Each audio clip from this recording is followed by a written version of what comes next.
everyone, and welcome to the Wright Perspective. Today, we're going to recap a 1978 musical romantic comedy, Grease, starring Olivia Newton-John and John Travolta. The film, which was based on a 1971 musical by the same name, grossed $366 million on a $6 million budget.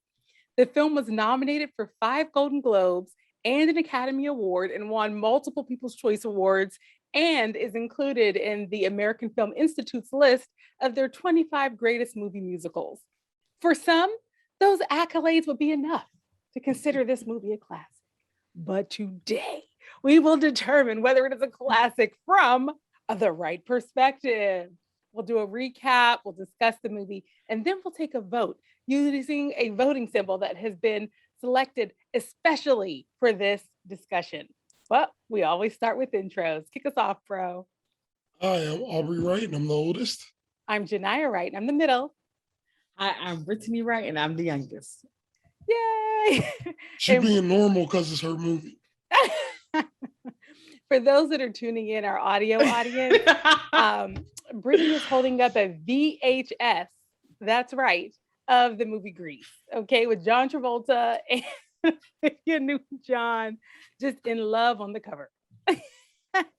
And it includes an original screenplay. Oh, geez. Oh, gosh. Well, y'all, did y'all know that this movie was a remake of it was based on a stage play? I didn't know that. Okay, yeah. I didn't know that, but of course, there were deviations. So like for example, the stage play, the stage musical was in an urban Chicago setting, whereas for the movie they took it to the suburbs.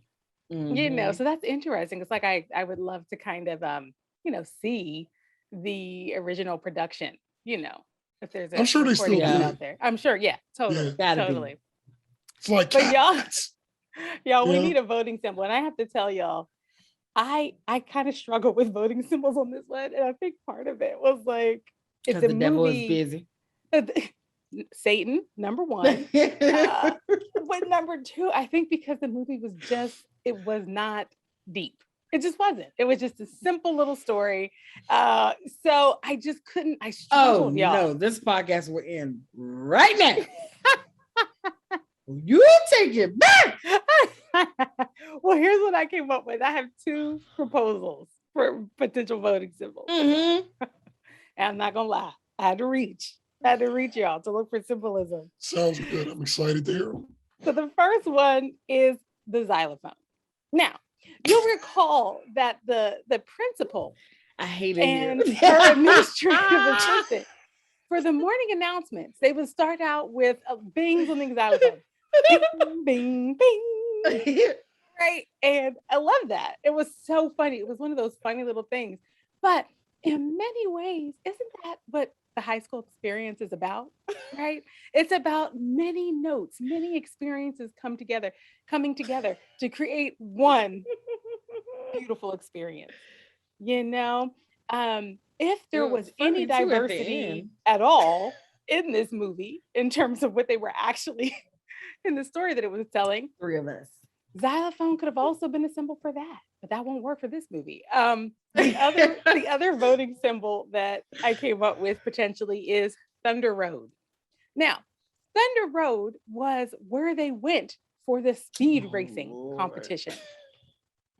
And if you think about it, most of the angst in this movie was like unnecessary, pressure, unnecessary risk, unnecessary competition between people.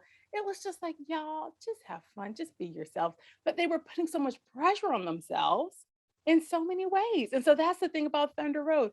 Why are y'all kids risking your lives doing the speed racing? It's unnecessary. So there's something about Thunder Road.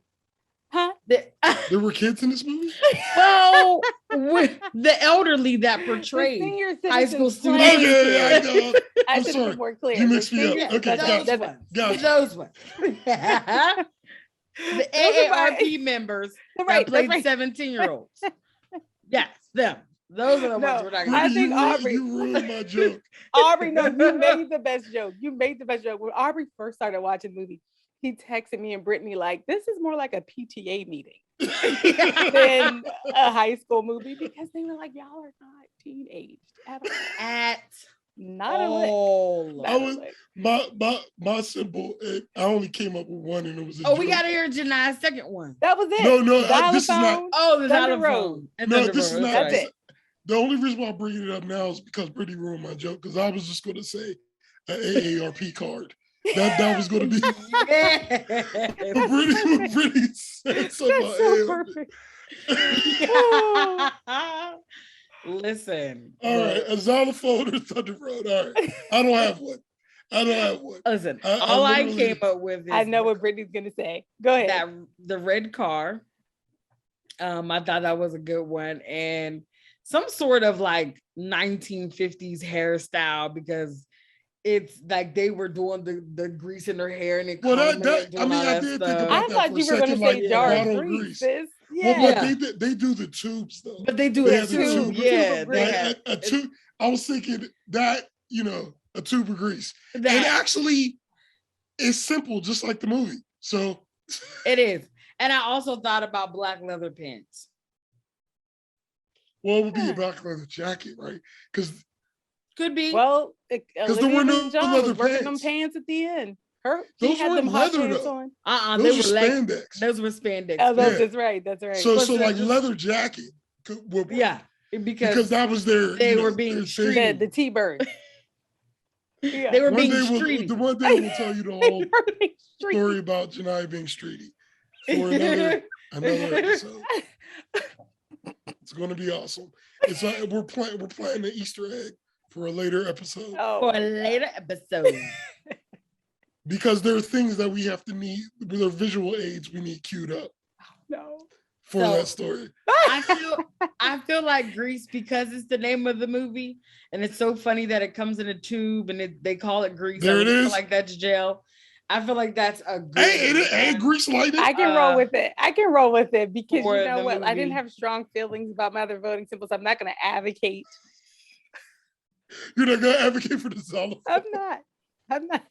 The xylophone that made Brittany hate it here.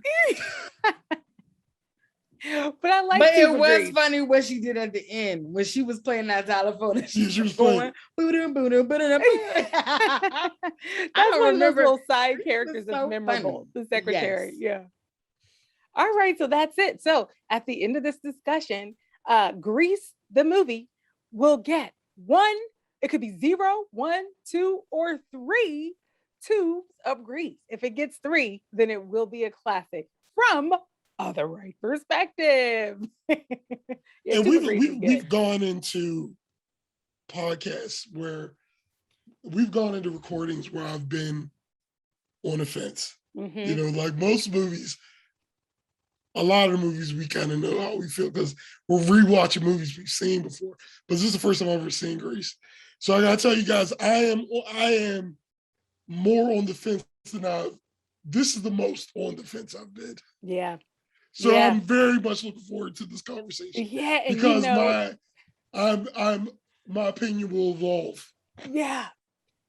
And we have one movie in the history of the Wright Perspective where we gave it a Wright Perspective classic on principle, just on principle. And we kind of regretted it after that because we were like, we weren't being honest. It was on principle.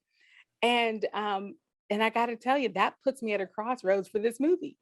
So I'm also on the fence, bro. I don't know. All right, well, let's go. Let's see. Go. Let's dig in. All right, so let's do the synopsis. We all need to come together like a shoo-wop, shoo-wada, wada, yippee-da-boom, da-boom. All right, and that's exactly why I'm on it. That's Exhibit A. Okay, what good can come of that? Nothing. All right, Grease, let's go to the recap.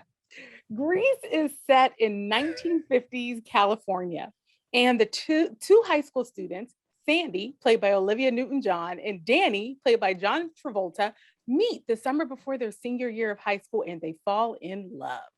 And they're sad at the end of the summer because they know they will never see each other again because Sandy's family is supposed to be moving back to Australia where they're from. Well, apparently they never talked about where they went to high school, and they didn't exchange contact information because when Sandy's family ends up staying in California, she ends up going to the same high school as Danny, and they are very surprised to see each other. Now, you might think, oh, how serendipitous and wonderful. No, not wonderful, because the Danny she hung out with over the summer is very different from the Danny that goes to Rydell High School. Danny that goes to Rydell High School is a slick leather jacket wearing member of a greaser gang called the T-Birds.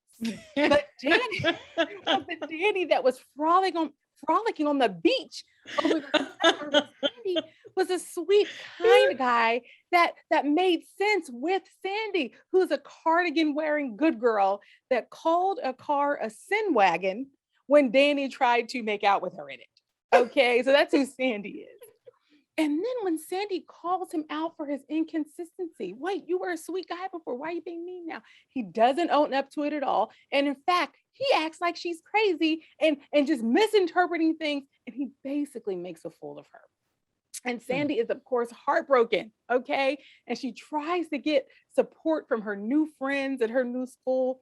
It's a girl group called the Pink Ladies. Okay. And they are not as supportive as one might hope. Okay. She only hooked up with them really because her cousin is a part of the group and they kind of just like adopt her in. And it's tricky though, because Sandy doesn't really have a temperament that matches theirs. Sandy is virginal, but the Pink Ladies are getting it in. Okay. Sandy doesn't drink or smoke, but the Pink Ladies do drink and smoke. In fact, they drink and smoke with their parents just out of earshot. Okay. Sandy does kind of carve out a space for herself over the course of the school year. She becomes a cheerleader. She kind of dates a jock and she starts to kind of find her rhythm even with the Pink Ladies.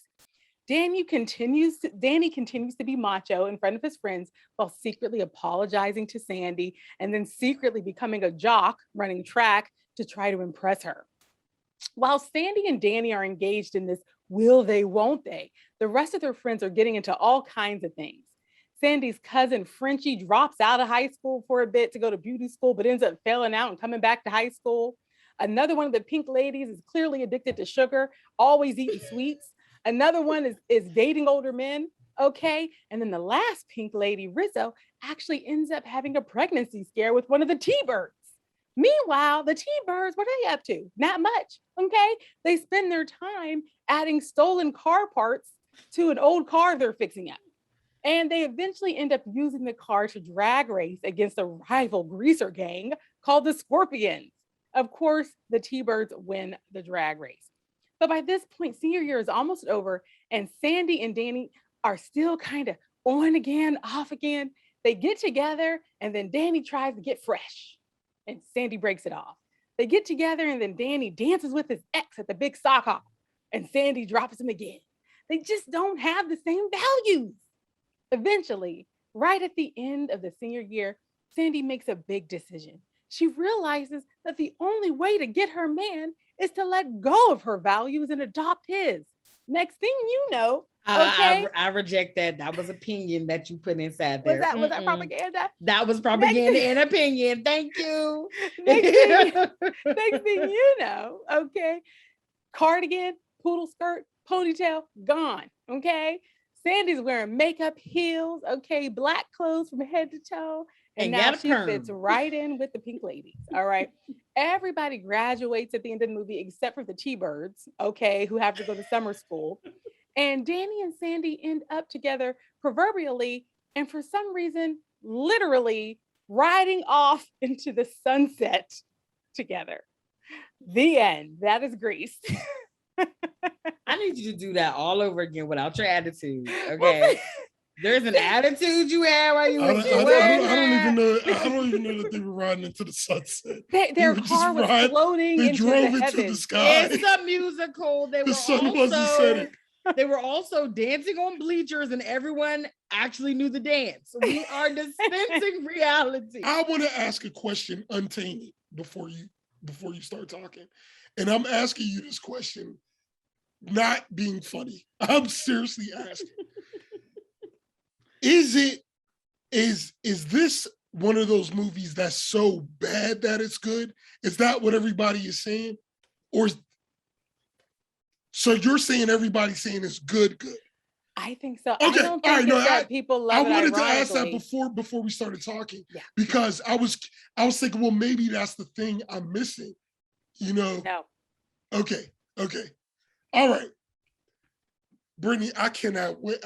I've been chomping at the bit to hear you talk about this movie. I'm so excited.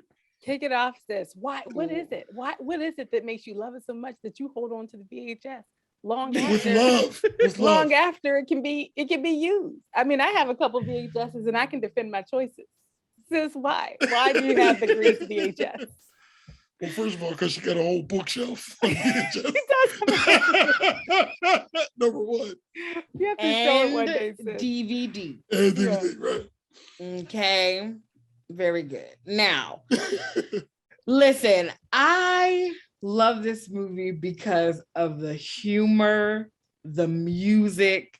Each one of the characters are they're ridiculous in their own right. Even Sandy. But I love how they own who they are, because it is who they are. And just each one of the characters that come in there to be just the supporting characters, thinking about the principal and the secretary and the coach. Like the coach, when he was with Danny Zuko, any coach at that point would have been like, we're done here. I've taken you. He was so dedicated. He was dedicated. He was going to find something. He said, maybe you don't need something so physical. He was so polite about it. And y'all, the coach is played by Sid Caesar. Oh, goodness. He did such a good job. And funny man. When he was up to give the fight speech, or just to give the speech, he said, we have this bell that we're going to ring that we've been wanting to ring for so long. And the bell is just this old little bell. It's rusty because it's never been rang. Because they've never won. It's just, the movie is just about and watching this movie, I've always felt for teachers and administrators, but when you watch this movie, you're like, y'all are really having to deal with other people's kids in multiple numbers. Like, can you imagine being a teacher in a room with 30 people like that? Like, you just all by themselves. You have someone that's over here, they're too cool for school, so they don't want to listen. And you have someone like Eugene who is being bullied, who's going to become the next murderer of everybody because y'all keep bullying Eugene, or he's going to become the next Mark Zuckerberg. He's going to be something. And then just the one girl that's just so happy about life. Everything is great. She's student council president, and she's just all these things. It's just like every character is so perfect because they're all real people. Yeah. They're all and so I just really appreciate this movie just being fun. And I think that, as we talked about already, that each one of them were well past high school years. I think that they did that on purpose. I feel like they didn't even try to hide it because they didn't put no makeup on Rizzo's face. She clearly had wrinkles already. Like you did these people. So you think that might have been part of what they were doing? Exactly. Let's talk about the casting. Let's talk about the casting since you took us there, sis. All right. So this movie, this is a high school movie. And when the filming began in June 1977, John Travolta was 23. Olivia Newton-John was 28. Stockard Channing, who played Rizzo, was 33. Jeff Conaway, 26. Barry Pearl, 27. Michael Tucci, 31. Kelly Ward, 20. That was the guy. That was the leader of. I had to Google. He was like 48. It looked like he was 48. Wait, what? The leader of the other gang. The leader of the Scorpios. Wait, what was their names? The Scorpions. They were the Scorpions. And Google, because I'm like, is this somebody's grandfather? He's 31. Dennis Cleveland Stewart. He did. His character was named Leo Craterface Balmuda. He was the leader of the Scorpions. Okay. Let me see. I don't know if I have his age. He was 31. He was 31. Y'all, okay. Then Didi Khan, 25, Jamie Donnelly, 30, Annette Charles, 29. Okay. Listen, Dina you Minoff, guys, 21. They were not high school aged. Okay. Did that get in your way at all in terms of enjoying this movie and taking it seriously? Is that, bro, why you thought it was perhaps like a mocking movie? Listen. Let me just say. But listen, I feel like we all went to the same high school, all three of us. And in our high school, RIP Shinley High School Teacher Center, which is now an apartment building. Thank you, gentrification. Anyway, we have now at that school, I remember so clearly seeing pictures we had on the walls of classes that went back to like the early 80s, late 70s. And people looked older in those pictures, though. I remember that always being like, are we sure that these were the high school? Did we take these when they was 23 and then put them in? I just remember being a high school student walking down the halls, always looking at the pictures, kind of chuckling to myself, like, they just look older. Why is that? Not saying that they looked 33 years old. But I don't want to bust your bubble here about maybe they did it on purpose. But sis, I learned something new in preparing for today's podcast. There's something called a crow's feet test. Has anyone ever heard of this? This is when but it sounds good. They do testing to see if a character can play younger than an actor can play younger than they actually are. Okay. And so they actually did put all of these actors through a crow's feet test, and they actually did do softer lighting on some of them to try to make them look younger. So they were very aware of this age problem. Yeah, I had to do a Google because I was like, this is ridiculous. And then I started thinking about other movies where the people were just clearly too old to be playing high school students. Recently, we watched Cooley High, and all of the high school students were at least 75 years old. The actors, except for the little young ones. Right. They had to have dentures probably as a part of their casting budget. It was ridiculous. And then I started even thinking about more current movies. And the one that made me actually Google was thinking about Bring It On. Because I think Gabrielle Union was like in her late 20s when they did that movie. And so I actually Googled, why does Hollywood keep casting adults for high school movies? And there was a 2021 article, a blog on Screen Rant, and they gave a couple of reasons, and I wanted to share them. Yes. So the first one, this was interesting, was that one of the biggest reasons why casting age-appropriate teenagers for major roles isn't the go-to route is due to work restrictions. It turns out that teenagers, since they're not legally adults, they have limitations on how long they can work. And they can't work how long they can work in a single day, and how many days in a week they can work. Yeah. And so it ends up putting limitations on how hard they can go on production. Well, shout out to Disney, because they've been keeping children in work for years. Yeah, they found a way to do something. Also, because they're younger, they can have higher insurance. It can be more costly for the film to be insured. And then the thing about older leads, AARP, you got Medicare. You got Medicare already. You good.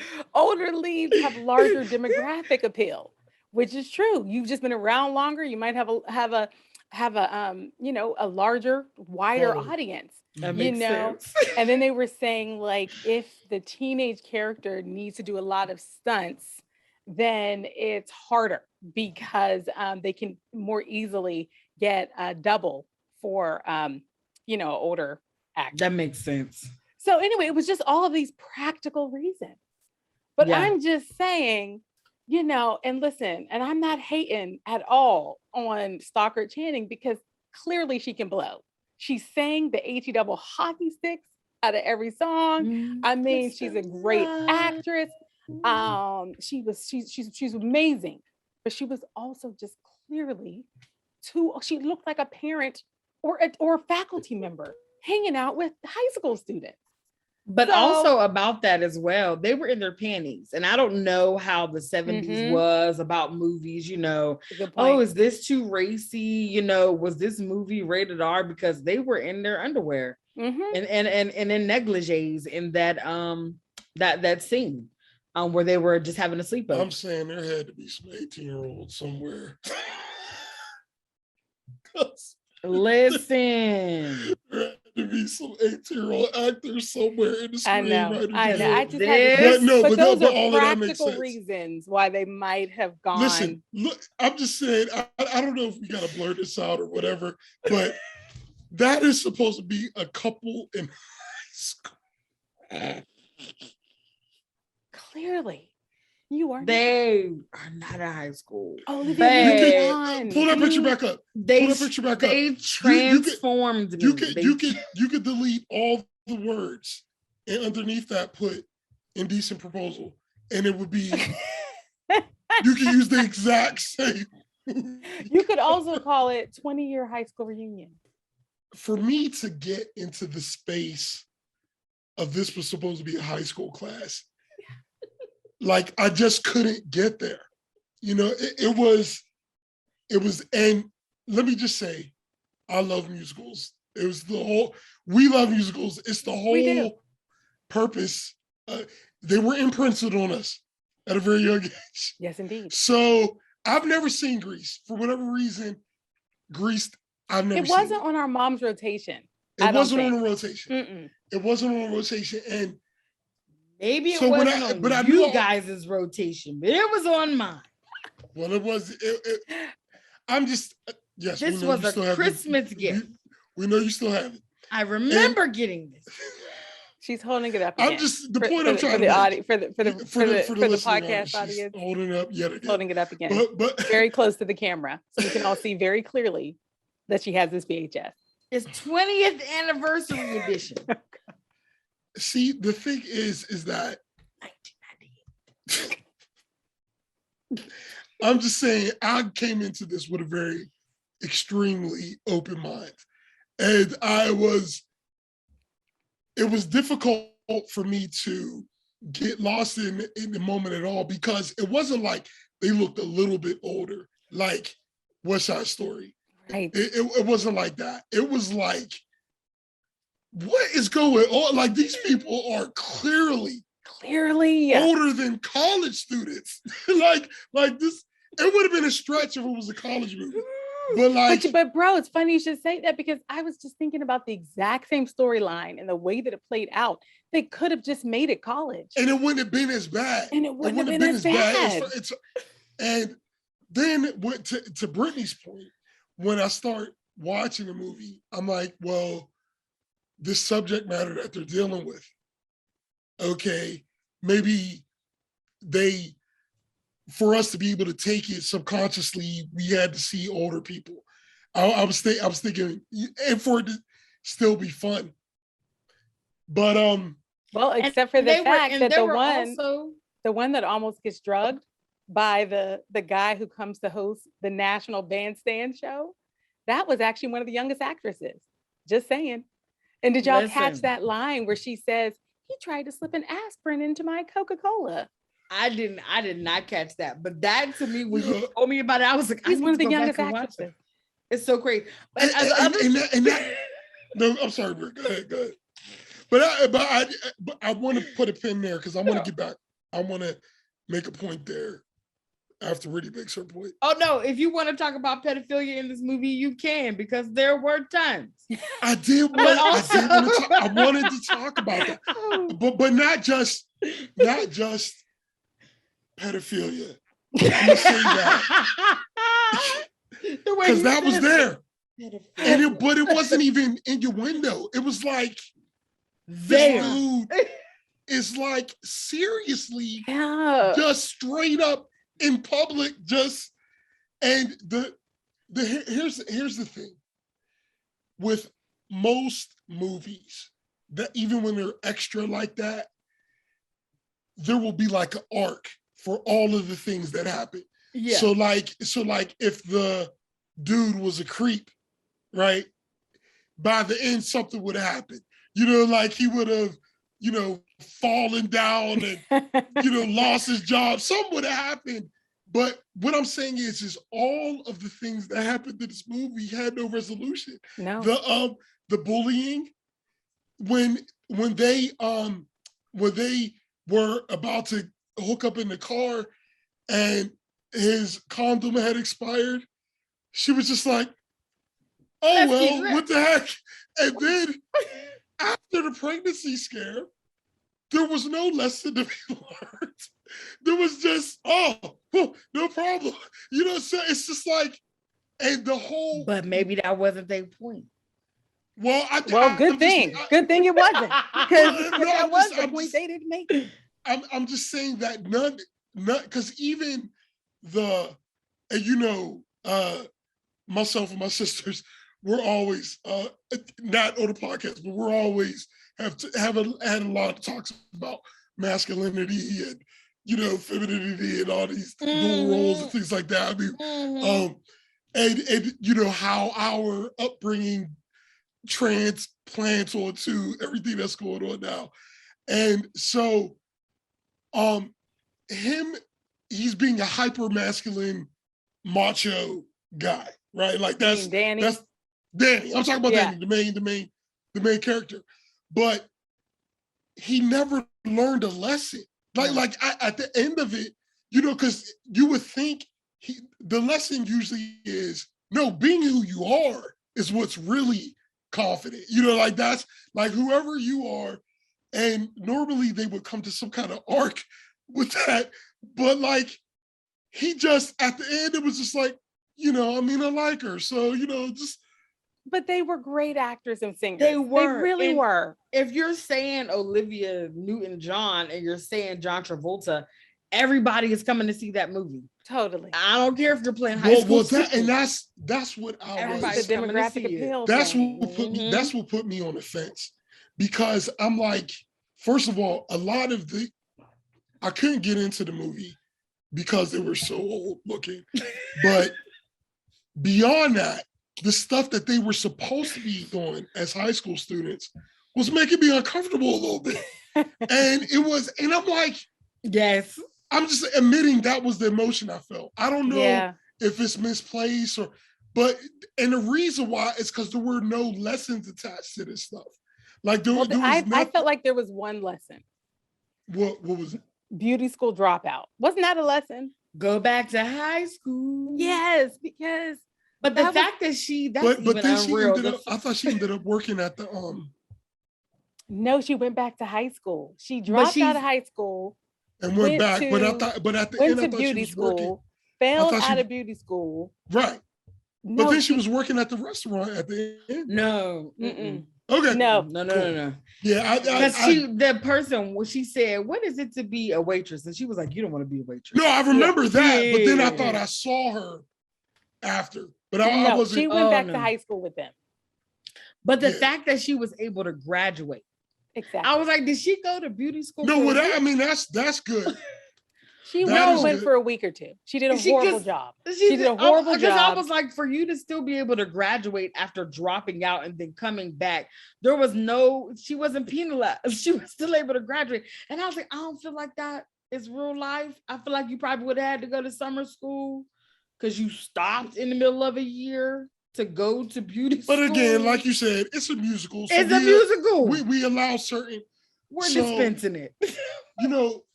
I think that is what brings me to my main point, because I was trying to see if I could get myself into the mindset of somebody going to go see this in 78 so that I could feel what everybody's talking about, because I've been hearing about this movie my whole life.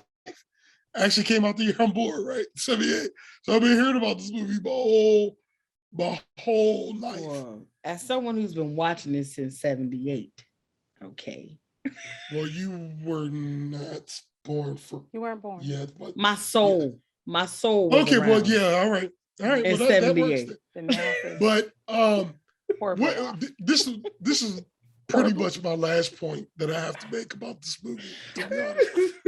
Because I can take everything else that we've been talking about. Just how the, these high school students are just living with reckless abandon and no lessons are learned. Where are the parents? We got dudes.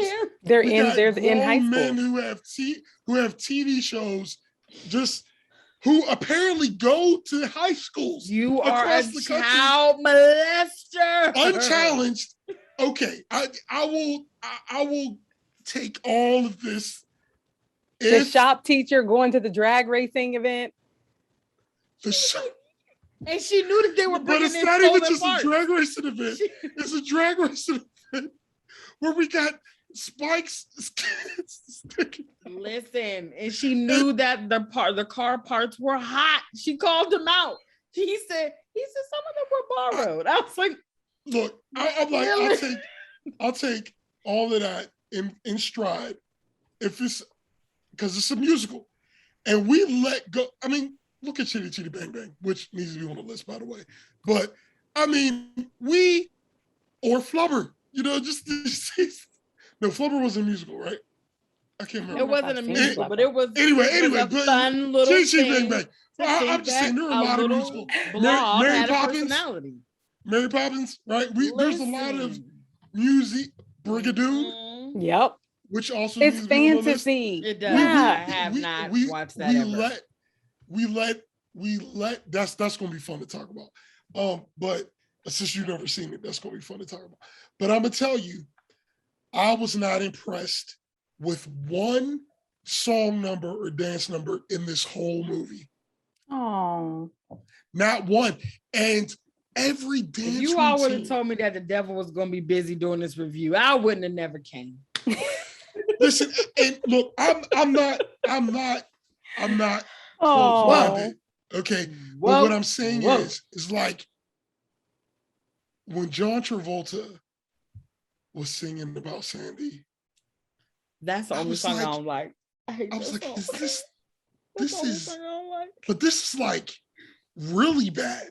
Like, and that's where I was thinking, like, maybe that's what they're doing. Right. Like maybe they're it's like a mocking kind of. But yeah, it's like we're making, but I'm like, I think these people are serious. Yeah. And the thing is that like all of the dance routines, I mean, think about when we watch like Music Man or West Side Story or Singing in the Rain or, where these, or Seven Brides for Seven Brothers, where you're watching these dance routines, you're like, how did they even do that?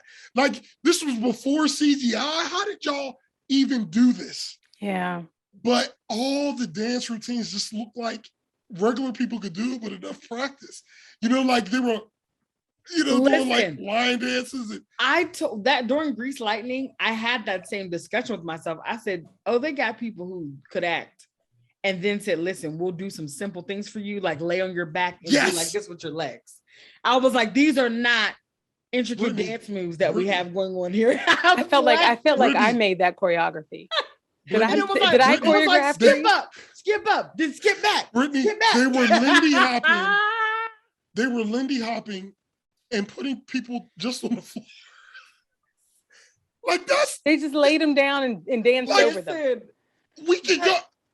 We could go do that right now. I think that these are high school. You know what? I want to go.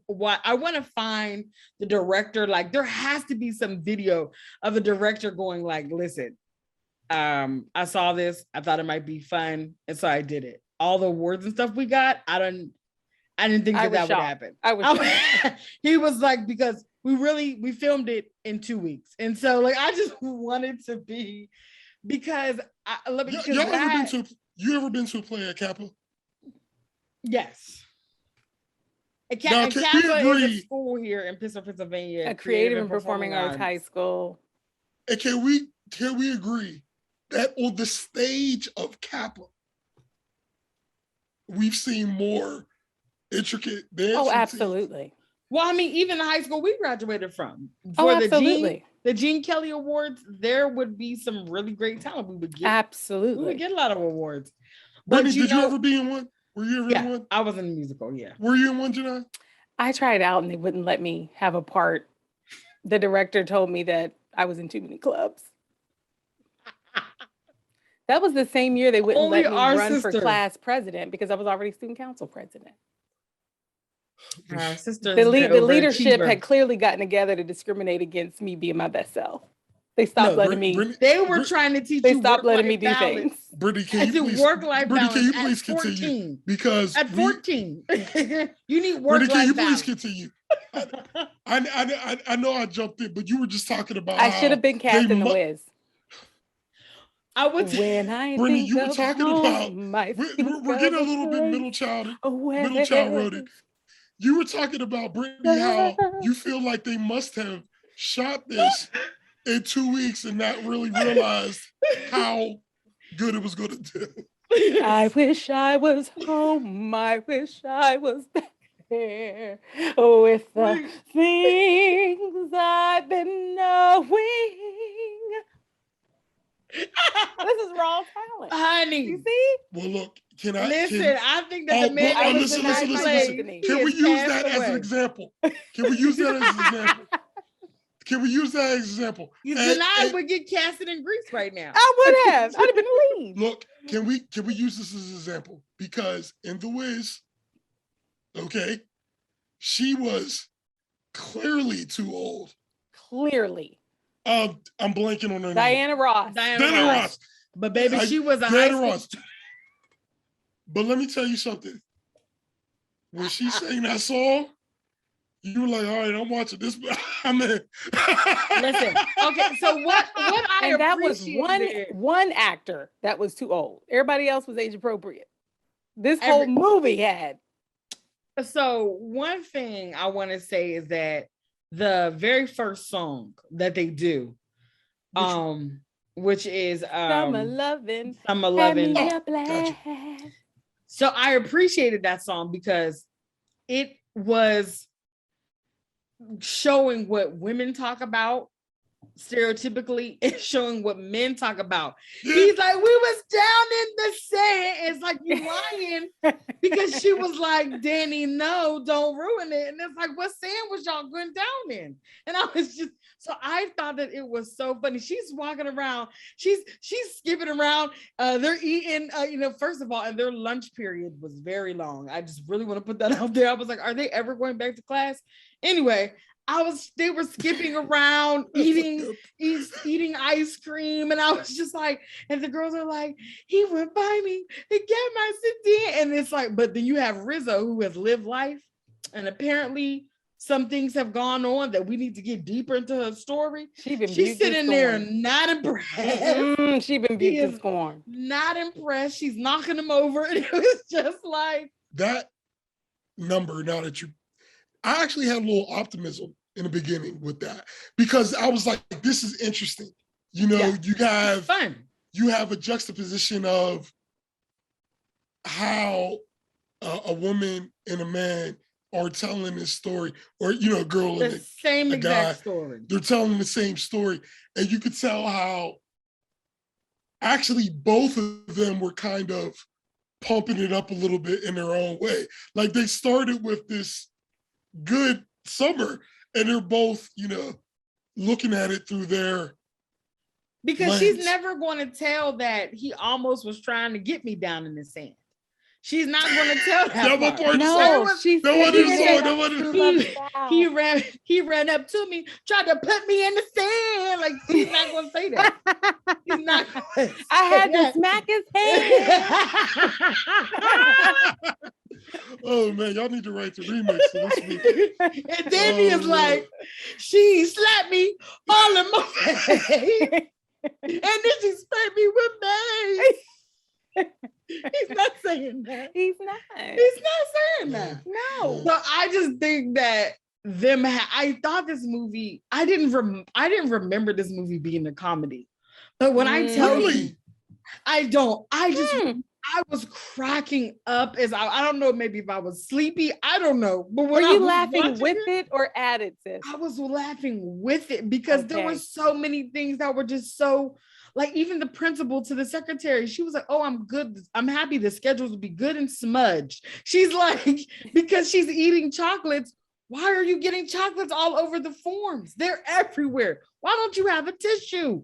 What is the problem?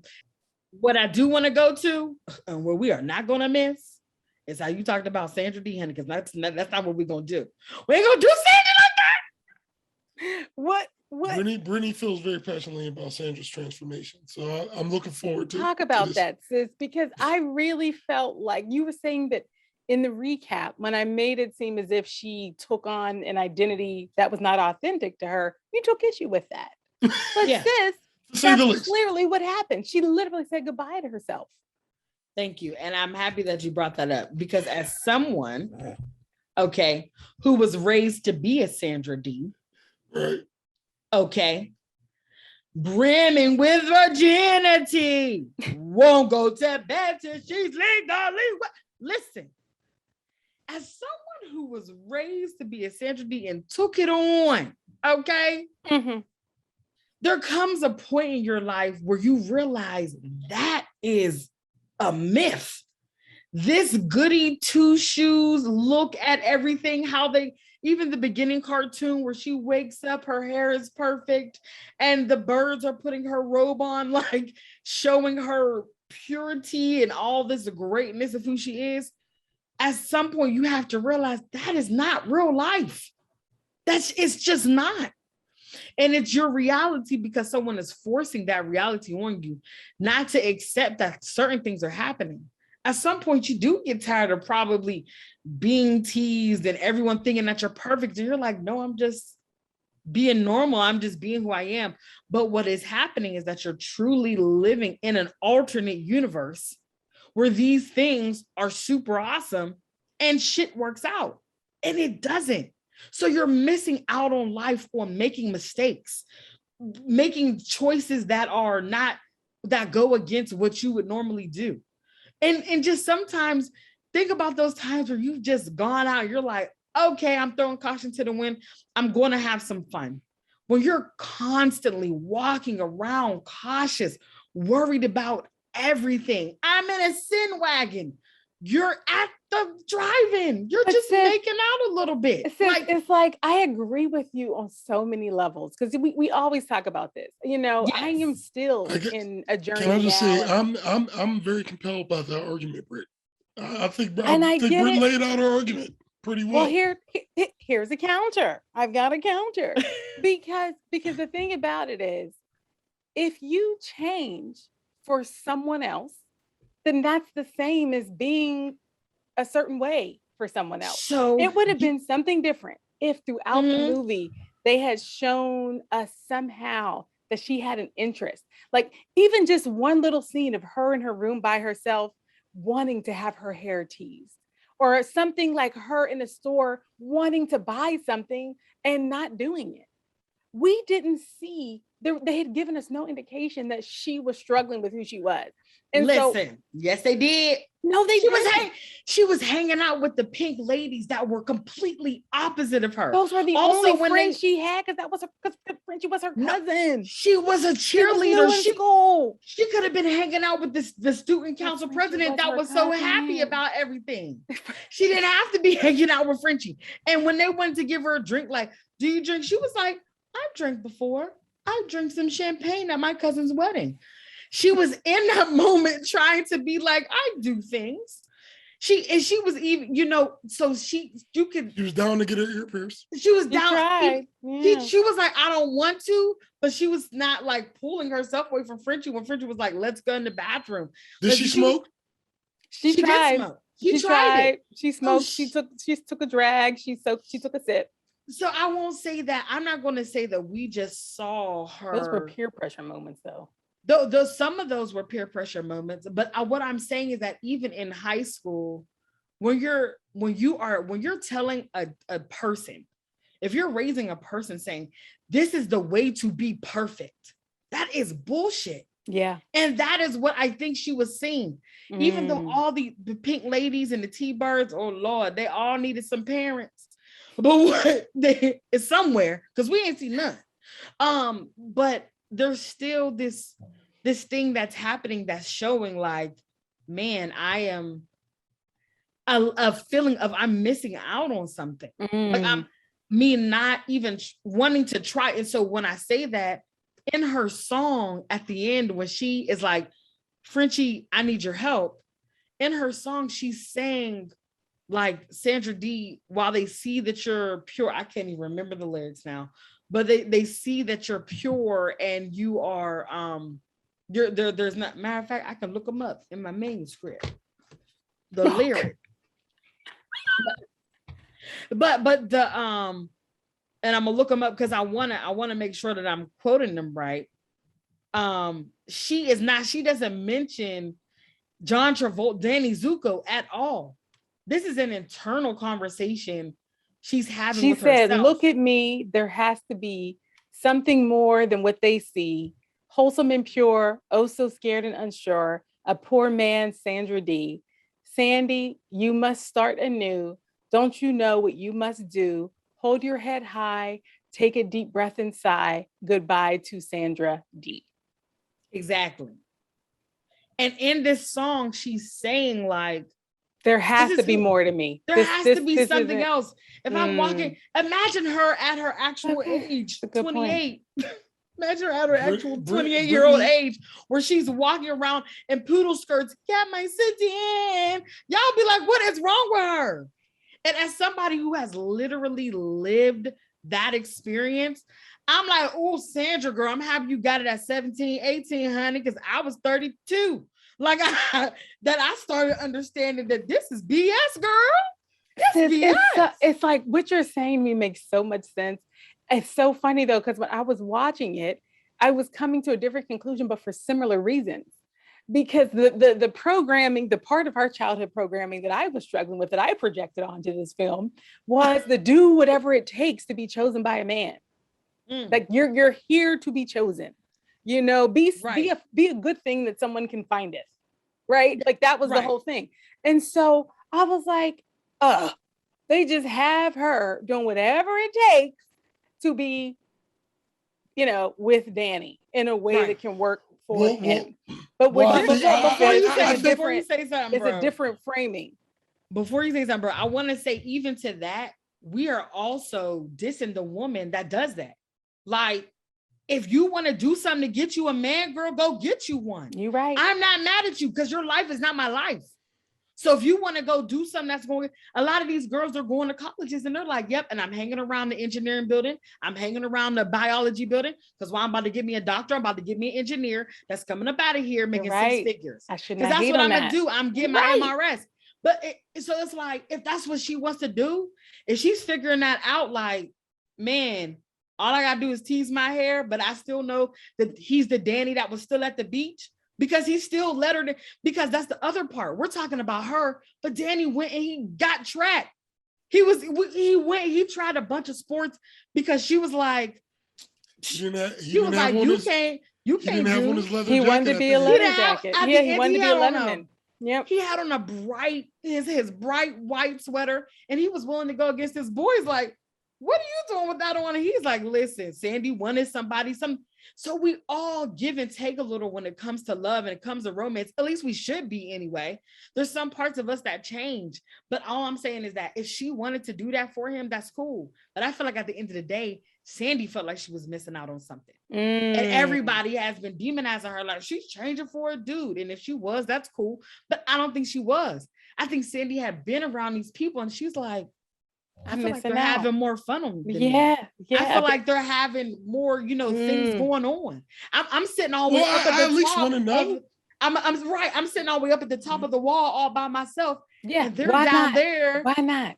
Cheering and having a good time because you won the race and all these different things. He's seeing this like, I'm missing out on life. Like, so anyway, I was just happy that she learned it at 18. I said, because baby, learning it in your 30s, which how old she really was, it's just not, it's not fun. Right. And I don't want you to be you made a compelling case. Like, you made a very compelling argument. You really shook up my conclusion here.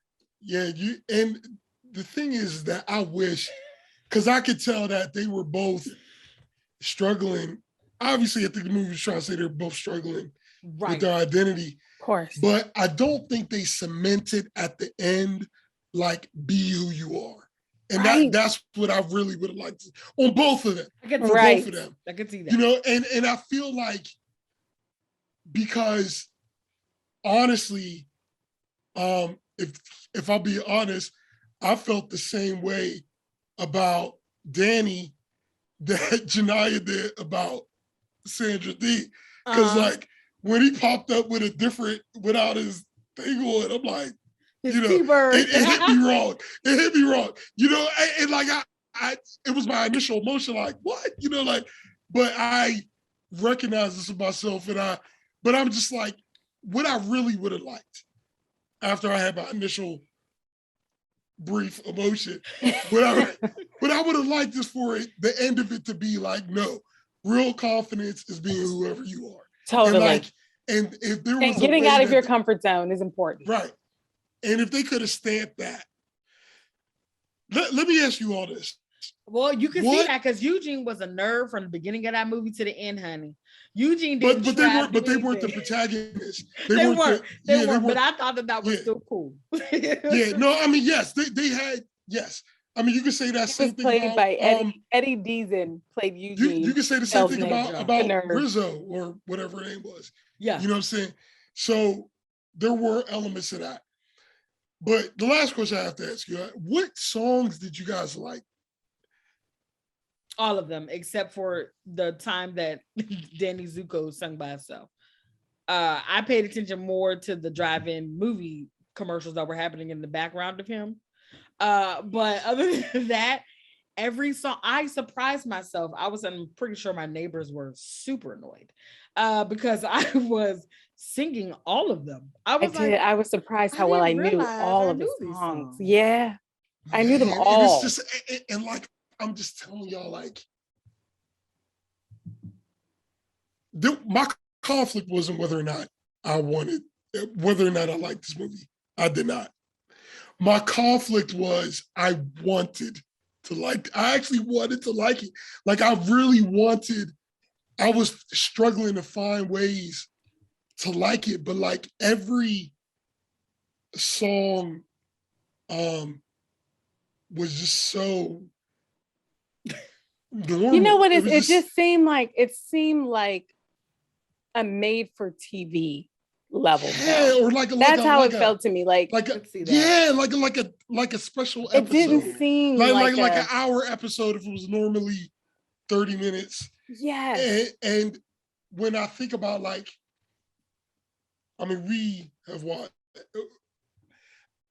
we've seen musicals do so many amazing things. And when I think about what could have really been done with that Grease lightning scene, when they're you know, because like when you're in a musical and you transport into another fantasy. Fantasy, it's supposed to be amazing. You know, like it's supposed to give you that feeling. And it was just like, no, it just looked like y'all walked into the next room and just kind of. Well, you know what, that was one of the things. Again, it was so funny because I was the entire movie convincing myself that I was having a good time. I was like, because I also wanted. You obviously don't know what a good time is. I wanted to enjoy it more than I actually did, but. Bro, your question about a favorite song or how I felt about the music, I appreciated for example, like the thing about the Grease lightning scene was that it was clearly paying homage to Elvis. You know what I mean? Like in the choreography, even the way he was singing, it was clearly like, which by the way, when you paused it, watching it on Amazon, at one point it did say Elvis himself. And I was like, Elvis is not in this movie, Amazon. I don't know what you're recognizing. Elvis is not in this movie. Yeah, so I thought that was clearly paying tribute to him, which I appreciated. My favorite song actually was the Beauty School Dropout song. And that was actually performed by Frankie Avalon. And he was there almost like the internal dialogue for the character Frenchie. After she had dropped out of high school, then failed out of beauty school, she fantasizes like an angel to come and like give her advice And the lyrics, he says, he's so disparaging. He's so horrible. He's so rude. He said, your story's sad to tell, a teenage ne'er-do-well, most mixed up non-delinquent on the block. Your future's so unclear now. Rude. What's left of your career So now? rude. Can't even get a trade in on your smile. Yeah, Beauty this school was so dropout. funny. No graduation day for you. Beauty school dropout. Missed your midterms and flunked shampoo. Well, at least you could have taken time to wash and clean your clothes up after spending all that dough to have your doctor fix your nose up. It's just funny. He said, So if you go, rude. he was like, if you go for your diploma, you could join the steno pool, turn your teeth and comb and go back to high school. And he just says it over and over again. Beauty school dropout. Go back to high school. Go back to high school. Go back to high school. And he was insulting her. He was like, well, you think you're such a looker, but no customer will go to you unless she was a hooker. He's so, You know, she was a hooker. So anyway, I He's so appreciated rude. that. I appreciated it because it was just about the fact that what was actually happening was that she was coming to a conclusion that she had made a mistake. And so that was the only character that I felt had learned but did you like a lesson. And that's a I definitely Except now that like Brittany that. though has helped me to understand Sandra Dee's journey though now. And I can see why Sandy also had a journey. And Frenchie did have some growing to do. But I didn't even tell your cousin that Danny Zuko goes to the school. You wrong for that. But look, I understand that as far as it punctuated but I'm talking about the songs. I enjoyed that song. That's what I'm saying. I enjoyed that song. Got you. I thought it was fun. But again, bro, the scene itself, it was like there's so much more that could have been done in that scene. It could have been great. It seemed like it was, I don't know. Again, it just seemed like a maybe made for what TV if it was special. What if it was a musical spoof? Like, what if this is something they were doing? That's what Aubrey was posing. Yeah, that's what I was saying. That's why I asked that right. Because I asked that right from the beginning. Mm-hmm. Because that would, and the reason why I wanted to ask that before I even heard anything, because like this, Brittany is to this movie like I'm Bob Dollar, like she feels this movie. Yeah. So, you know, on the low. So before I heard her talking, I wanted to know, because if that's what they were doing, it's like I could kind of look at it. Then it was excellent because the movie is laughing at itself. Yeah. And then that, to me, I would also have a very different. I would have a different experience. But I think. What was the budget, sis? Did you mention that? $6 million. And how much did they make? 366. Yo, the budget was only $6 million. Yo, we've seen movies. People love this movie. I need to watch it again or something. How much was the budget for Friday? I don't know. Wasn't the budget for Friday like 33 million or something like that? Yeah, something like that. Man, I don't know what I'm missing. Like, this movie was 6 million. No, the budget for Friday was 3.5 million. Okay. Like, and that was in the 90s. So this is 6 million in the 70s. So probably calculating it was probably around. I mean, I feel like 6 million is a healthy budget. You know, but it's, I don't know, y'all.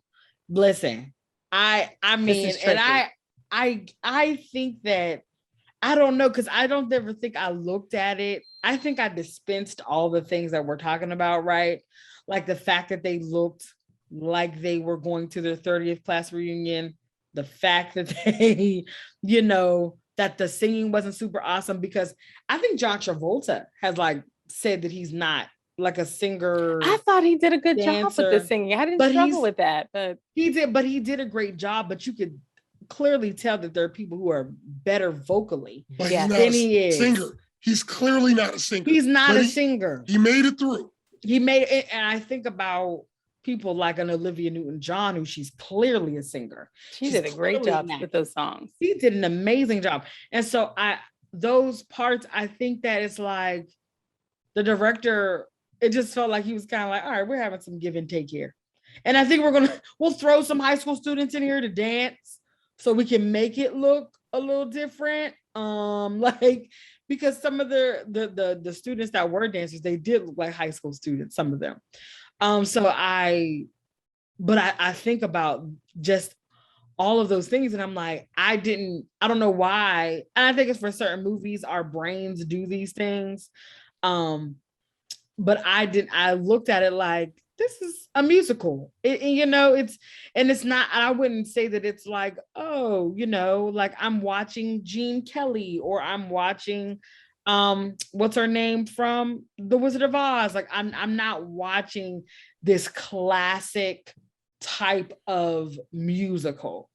I don't for some reason I put Grease somewhere else. Yeah, like it's just a fun. It's what it is. Just let it be what it was. Yeah. It's like Rocky Horror Picture Show. Like it's just right. It's just it's something like, what else is Rocky Horror Picture Show? Like, what is the other?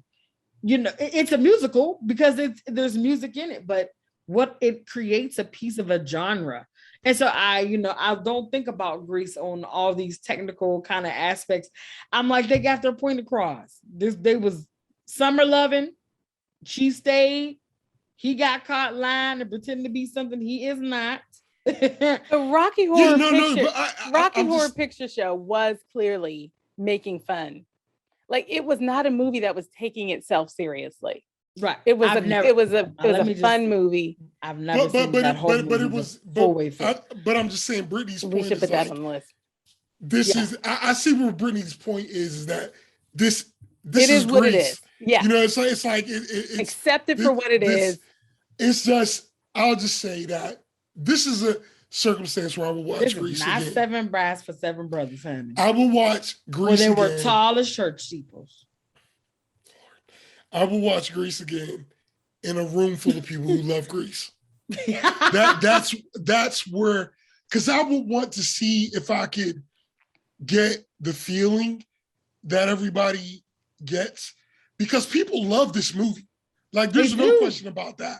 Like, they love this movie. Absolutely, they do. And I'm just saying, the songs, the singers they made it through, except for that Oh Sandy song, which I can't believe that made it to the final cut. But beyond, like, I wasn't blown away by any of the vocal performances.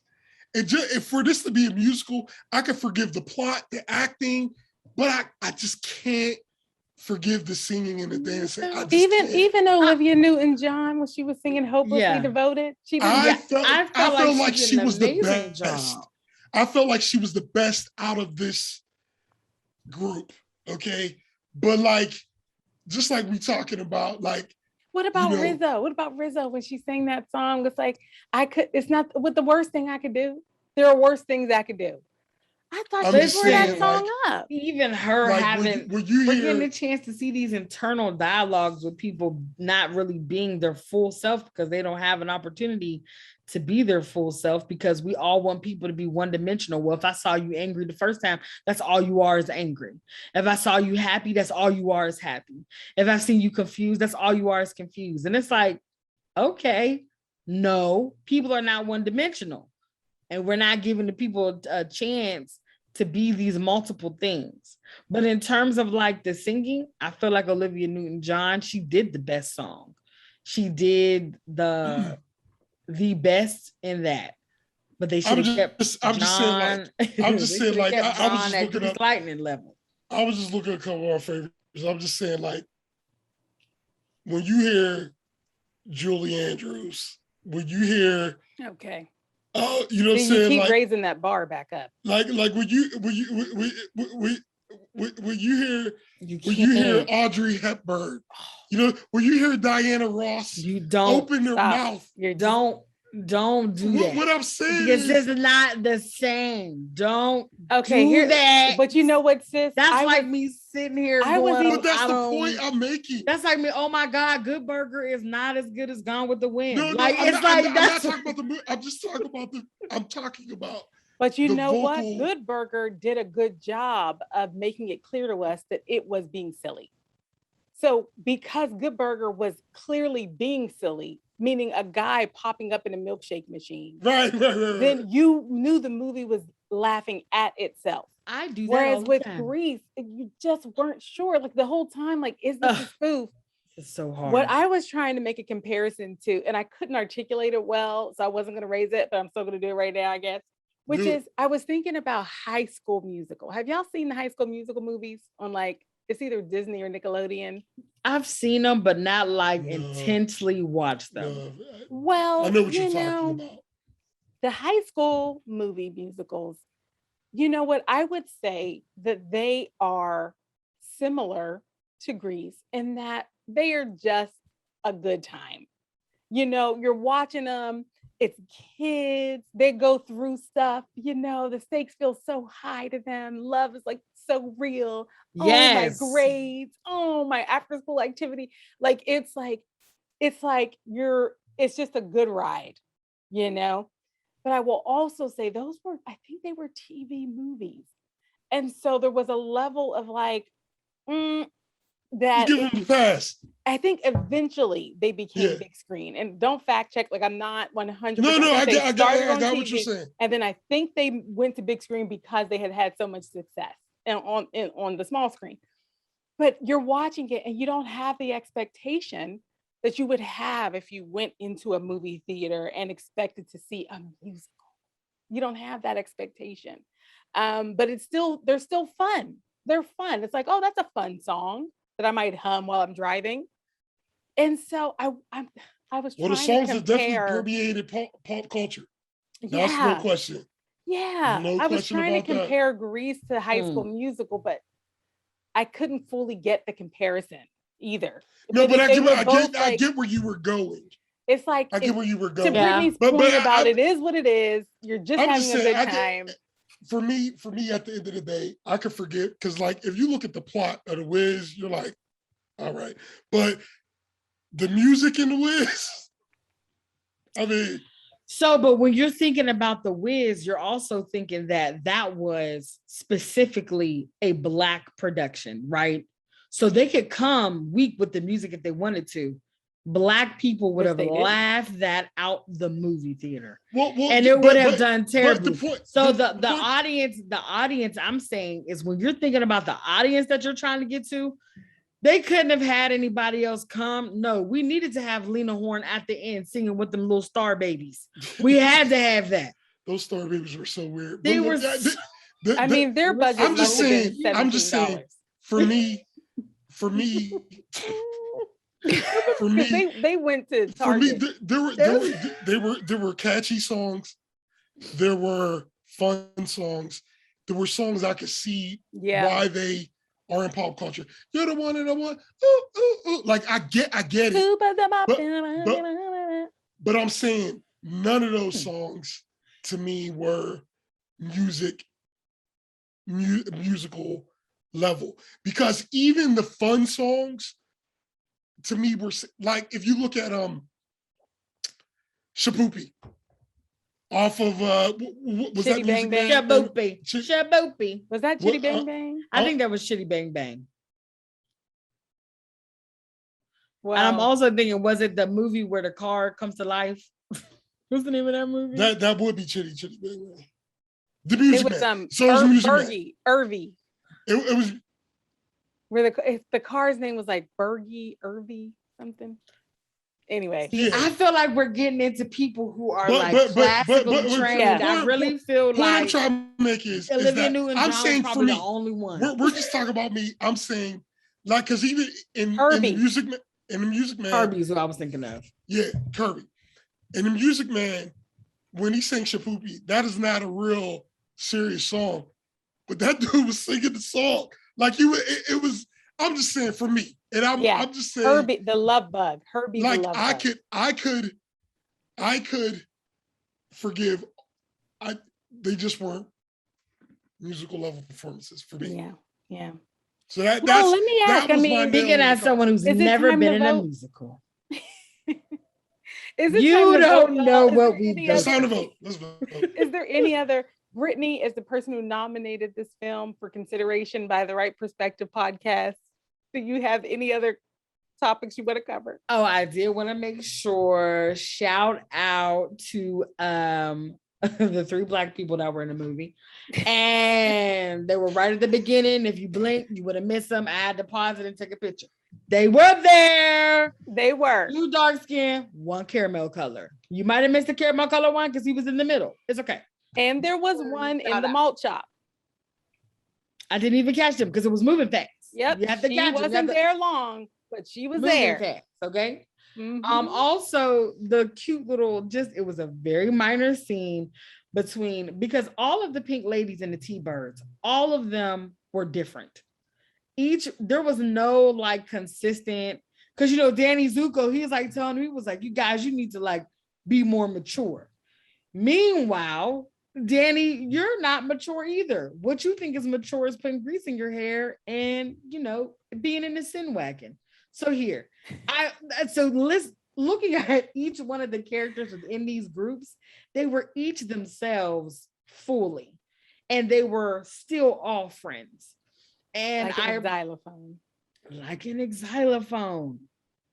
And so the one character that did she was the little fat one in the group, the little chunky one in the group. There was a scene between her, a little conversation between her and I guess he looked like the youngest one. He was the blonde one in the T-Birds. And he says to her like, Jamie Donnelly playing Jan, and the younger one, I don't know what his name, the little blonde one, I don't know what his name is. He was like, he said, do you want to bite in my sandwich? She was like, no, thanks. He was like, that's what I like about you. You're a cheap date. And he was like, wait, I don't mean it like that. She was like, I know. It was Kelly Ward. He was playing Putsy. He's a member of the T-Birds that ends up with Jan. Butsy and Jan, they were so cute together. Yeah. And he was like, see, that's what I like about you. I always thought you were really understanding. And he was like, and I don't mind you're fat. And it was so funny. She wasn't even. That was the crazy. She was just a little chubby, but it was just so funny because there are times where people, they can't express that to someone. And what he was basically saying to her was like, I know other people might have an issue with you being chunky. I don't. I like it. But in the way it came out in his cute little nerdy self is, I always never had a problem with your fat. And I was like, this is so cute. She was like, oh, thanks. I was like, but it was just so, I appreciate just those little pieces that were happening in the movie that made me have a good time with the movie. Like even right down to the end at the pie throwing, the T-Birds were so mad at that teacher for flunking them and they still hit him in the face. Eugene came up and hit him right in the face. And so it was, just those little pieces. Little fun moments. Yeah, I really like those, that they paid attention to that detail in a way. And before we go, shout out to Cha-Cha. Okay. Cha-Cha, you can dance, honey. And your body was on point. Let's be clear. Okay. Couldn't nobody take a scarf off their neck like you. I just need to put that out there. No. Okay, Cha-Cha. I just want to say Cha-Cha can't hang with Rita Moreno. That's all I want to say. Without facts. Okay. Facts. All right. Wait, what year did what's that story come out? What year was it? It was what year? I thought it was 61, right? What year was it that early? 61. Yeah. You got it, bro. I'm not upset. You want to know why I'm not upset at that? Because Rita Moreno paved the way for the Cha-Cha. Hello. There it is. We have had a Cha-Cha on that movie along with the 3-4 Black people. Okay. Shout out to suburbia LA. All right, look, are we done with the shout outs? Can we vote? Are we done with the scandals and the shout outs? Take us to the vote. Are we done with the scandals and the shout outs? Are there any scandals or shout outs? Take it to the vote, bro. Oh, yes. And also the diner people. The diner lady that told Frenchie, do not become a waitress. That's those little nuggets that old people give you that you got to pay attention to. That was Joan Blondell playing by the waitress at the Frosty Place. I just Ellen Travolta also was a Frosty Place waitress. Yes, and Ellen Travolta is no relation to John Travolta because I looked at him. Now, I did want to say, are there any more? Listen, we didn't say the name of the principal, which I think she should get a shout out. She needs a shit. She did so well. She played Principal McGee, and then Dodie Goodman played Blanche Hodel, the school secretary. This is about to be the first Wright Perspective podcast where I just drop out. Right. Okay, we're done. But y'all, are we not going to talk about the fact that Didi Khan, who played Frenchie, was on Shining Time Station? Listen. These people went other places. Right. Some of them went other places. Bro, do you know the show Shining Time Station?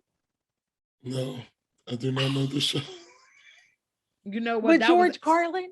That was after his time. That was after Aubrey's time. Well, that's how you say that when someone's too old. Recognize Dinah Minoff from Empty Nest.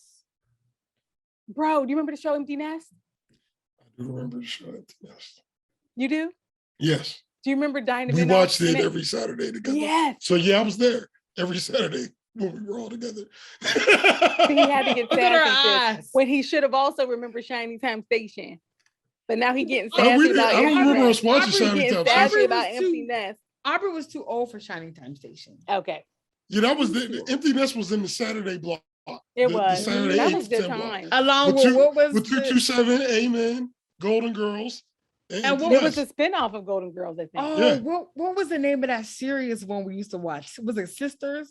Yeah. It used to come on that same block. Yes. I just remember the only black man he was on there and he got sick.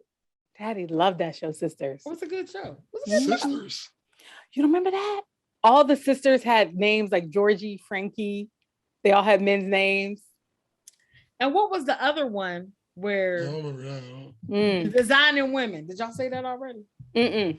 That was in the block at some point. Shout out to NBC because all of these shows are in NBC. Then we would kill an hour and a half until Star Search came on, which was the last talent show that I enjoyed watching because I was like none of them better out now. All of them horrible.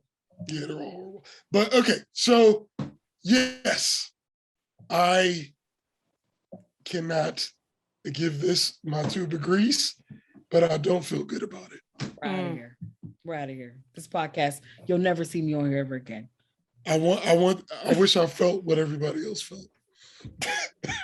I'll say this.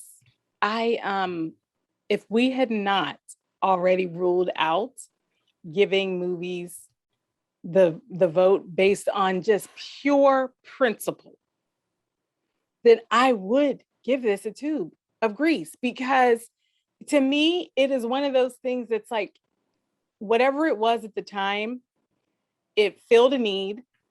It was fun, and it has people in it that have continued to feel important to us in terms of America and Hollywood and the performers that we love and cherish. But one of the main criteria for us for a classic has been, does it stand the test of time? And and I don't know. It was just like, I just didn't think the songs were in general great. I didn't think the choreography was in general like too great. I didn't think that the characters very clearly went on journeys. I just didn't feel like conclusions were drawn in the story. Anybody you can't see Brittany's face right now is really missing out. So I can't give it the 2 of Grease, but it's so crazy because if we had not outlawed giving the vote based on principle, we had to because that's the whole point. Absolutely. The whole point. Some of these times it's going to be hard. I didn't expect it to be this hard though. Like, this to me was like, I thought this would be a slam dunk for me. I'm shocked. No 2 of Grease. Well, podcast land. So hard. And can I just say, it's so whoever heard this on audio needs to find the video so you can watch Brittany's face while Janelle was talking. Because that was horrible about it. Like, I just can't. It just didn't do it. So based off of what I normally vote on, this Is it something that will stand the test of times? Or will my children be okay if I turn this on and sit them down and say, watch Grease? And the answer is no. They won't enjoy it. I'm surprised. It's hard. I am now, surprised. While I still stand on my principles about Sandra D. No, you made some great points. For Sandra D, you made some great points. You landed your point. You turn me a little bit. You turn me. Sandra. You're not going to disrespect her, okay? Whoever you are. And can I just say that whole thing that you said about her not mentioning Danny in that song is what really put that nail in the coffin for me, because she definitely didn't say anything about him. So helpful. Yeah. But in terms of musicals and things that are, you wonder why they're standing the test of times, I wouldn't even log this under musical as more as I would log it under a comedy, because I laughed the entire movie. I was like, these people are funny. They're being so silly, and these things are so silly. But I think it was more so of nostalgia that made the songs resonate with me. But as you all were talking, no. But and it's funny because I always noticed that they are not sounding super awesome. But I was just like, when they did it doesn't matter. When they did that lay on the floor thing multiple times, I was like, they laid on the floor so often in this movie. Okay. The dance scenes, I'm pretty sure even Cha-Cha couldn't go full in like she wanted to, because John Travolta probably wouldn't have been able to hang. And so I don't know his background in terms of his theater training and dancing training. I don't know. It's not really shown up, but I don't know. So I am not going to be able to give this my tube of grease, only because I do not think it stands the test of times for my children. When they're able to watch this, are they going to have fun? Is it still going to have a classic feel to it? I don't think it will. But it's hard for me because my high school self that was in musicals is like, oh my God, it's Grease. Yeah. But am I like, is it super awesome in that? No, but I will still always and forever stand for the principles. Yeah. So come at me about these principles if you want to. Yeah. Oh gosh, I'll let you. This is very surprising, y'all. But Grease is not a classic from the Wright Perspective. That's it, y'all. This was a tough one, but we thank you for joining us. Bro, sis, we persevered through this challenge, this difficult chit chat. Okay. Thank you all for joining us, and we will see you next time on the Wright Perspective. Bye. Bye.